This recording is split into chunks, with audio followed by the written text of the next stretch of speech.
নবী বলছে সুবহানাল্লাহ 100 বার পড়লে, কথাটা বোঝেন, 100 বার কেউ সুবহানাল্লাহ পড়লে 100 নবী বংশের গোলাম আজাদ করার সওয়াব।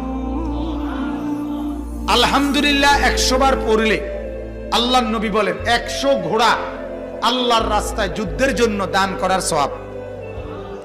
100 বার আল্লাহু আকবার পড়লে আল্লাহর নবী বলেন 100 উট হজ্জের মধ্যে আল্লাহর রাস্তায় কুরবানি করার সওয়াব।